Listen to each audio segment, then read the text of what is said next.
Please enjoy this talk given at the Austin Center for Spiritual Living, where we live and teach the principles of science of mind and spirit. For more information, visit austincsl.org.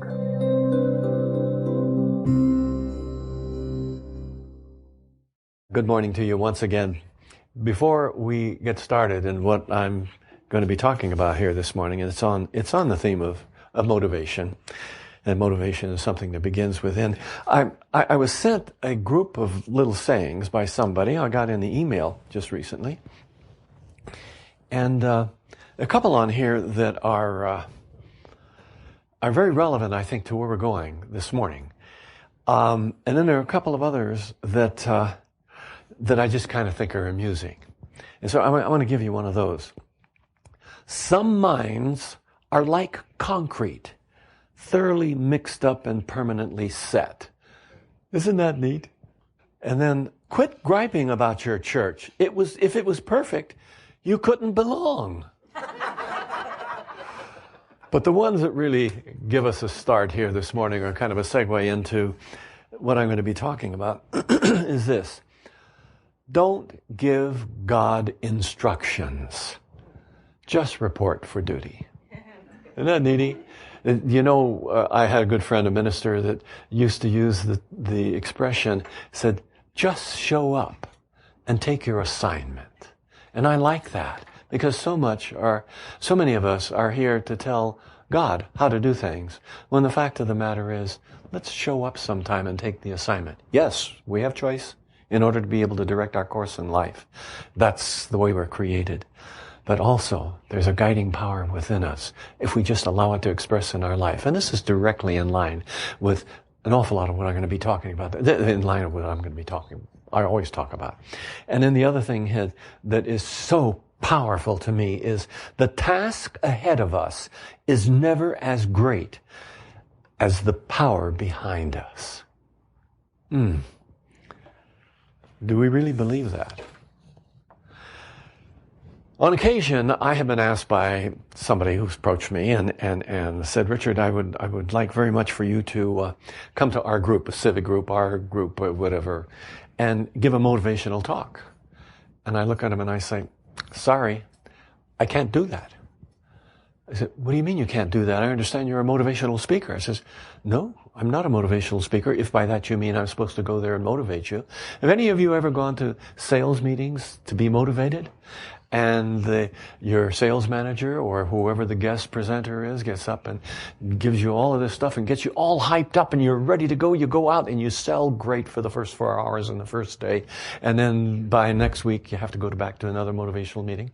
Well, that's really the way that is. And I tell them, no, I says, I cannot motivate anybody. I can only hope to inspire people by something that I may say, might trigger an awareness within them or a new idea that may help to change their perception of things. That's a lot of words to say what I do, but it's really simply to present an idea that may resonate at some level within. And then out of that, there can become that which gets our moving. Motivation, simply, there are a lot of definitions. I looked them up. I have a whole sheet full at home, and I decided not to come and bore you with some of the motivations, the definitions of motivation. But I thought about it, and I think that motivation is just what gets us to do what we want to do. And it's that simple. And the realization that I've come to is that everyone is motivated. Everyone is already motivated. And if you don't know the effects of motivation in your life, look at your life. Because you see, I think there's what we might call positive motivation and negative motivation. That is motivation that moves you to do things that add value to your life, to the lives of others, to the context within which you live. And then there's motivation that kind of extracts it, or at the very best is just neutral, normal, does nothing. You say, well, how can that be motivation? That's to get you moving. Well, a lot of people need to get moving or want to get moving to do nothing. Or they get so busy, they're moving in so many different directions that nothing results as a result of that. Who was it? I was Marcia and I, my wife and I. Where is she? She's somewhere here. Oh, there she is, wifey. We're talking just the other day, and I quoted to her something that popped into my mind that I was trying to think about the other night, and it finally came to me. It took a few days, but it came to me. And that was a quotation I think that Yogananda made, Paramahansa Yogananda, the Indian saint that came to the United States in 1920. He wrote the book, Autobiography of a Yogi. And it goes something like this. He says, your kind of laziness is to be busy all the time. Think about that. Doesn't that grab you? Now, no one can be motivated. And yet I think everyone is self-motivated to some extent. You see, we always do what we would rather do than not do. And boy, would I argue with this at various times in my life. We always tend to do what we would rather do than not do. Every action that we take is some kind of a personal response or reaction to something that's going on in our life to fill some kind of a need or a desire. I remember a story that I heard about a young man. He was just out of school, and he was a smaller presence, a smaller frame, but a wiry young guy, and he wanted to go to work, and he heard that they were hiring down on the docks, that they needed men to load this particular ship. And so he went down and he talked to the head of the stevedores, and he says, I want to work. I hear you're looking for men to load this ship. And there were guys that were working there. And he says, yes, we are, but you'll never cut it. You're just too small and frail. And he says, I can handle anything that you have. And he kept bugging the boss. And the boss said, okay, you see that pile of anvils over there? Big anvil that, you know what anvils are, and the big steel things that blacksmiths work on. He says, load those. You go over and start loading those. And he turned it back to his clipboard, and the young man went off. And the next thing you know, the boss hears this big splash. And he turns and he looks, and he noticed that the boy had fallen into the drink between the dock and the ship from the gangplank where he was loading. And he come bubbling up to the surface, and he says, throw me a line, help, throw me a line. And then blah, blah, blah, blah, blah, he went down again, and he comes up again and he says, so help me, either you throw me a line or I'm going to drop this damn anvil. Now, that's motivation. And sometimes I think the point that we have, that we want to make with something like this, is that sometimes we can push ourselves to the point, be motivated to do something that grows out of an obsessive compulsive desire to accomplish things and compromise ourselves. And I'm not talking about that, but I think it's wonderful to be motivated, to have whatever that is in us that is some kind of a response to life to fulfill some kind of a need. How do we motivate ourselves positively? We know the negative motivations. We've seen those things. They're usually involved in avoidance and fear and that kind of stuff. But how do we motivate ourselves positively?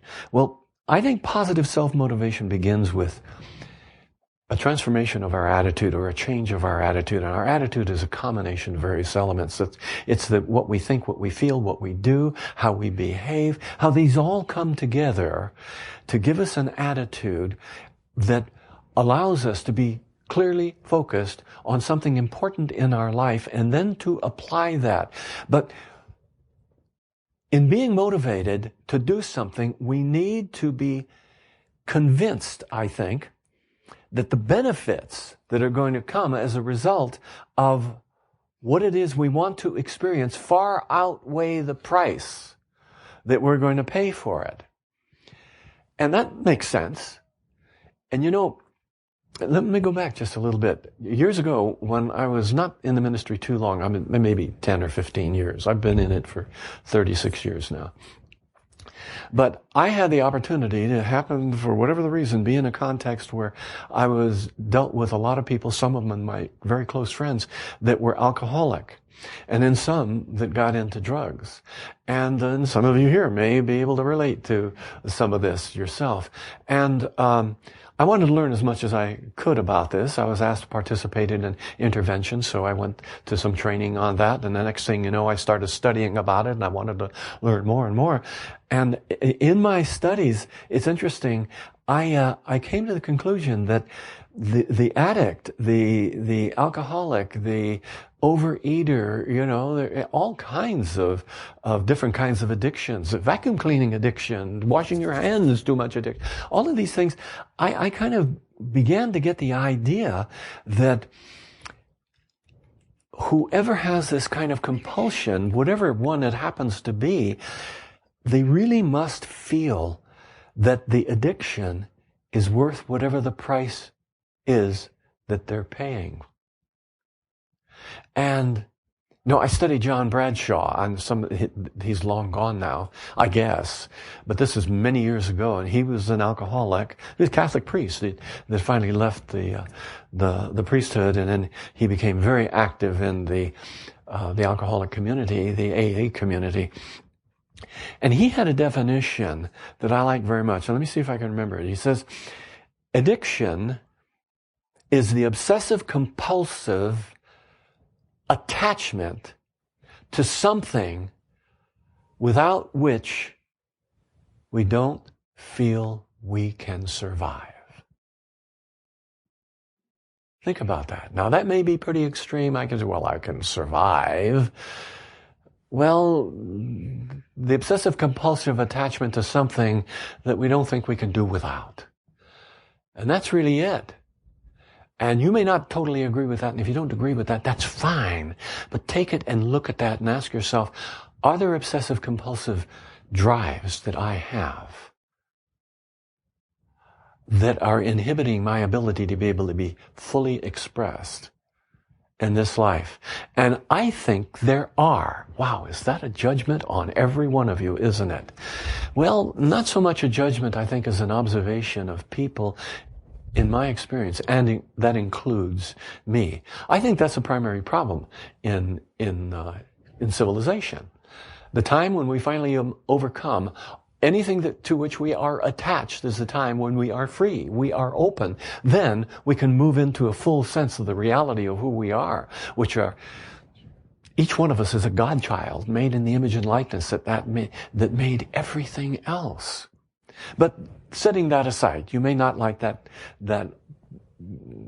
broad categorization of you, but the change in lives come when we realize that the cost is just too great. You see, this change of attitude, the change of awareness, it sets us on a more useful course, a more positive course. And one of the problems is we get into, and I talked a little bit about this last week, we get into classifying our behaviors as good or bad. And that traps us.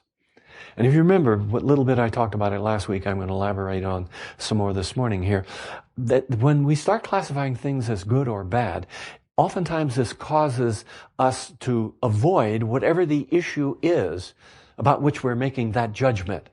You see, if we look at something, say, in ourselves as this is bad, then what we've done is we don't want to associate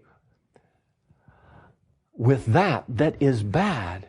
And so it's like we encapsulate it over here and it doesn't get dealt with. If we just change the terminology that we use to examine whatever the incidents are in our life, like, for instance, the terms I used last week. Stop looking at things as good and bad and think of useful and non-useful. That which adds value and that which maybe doesn't or extracts value. Do you see the difference there?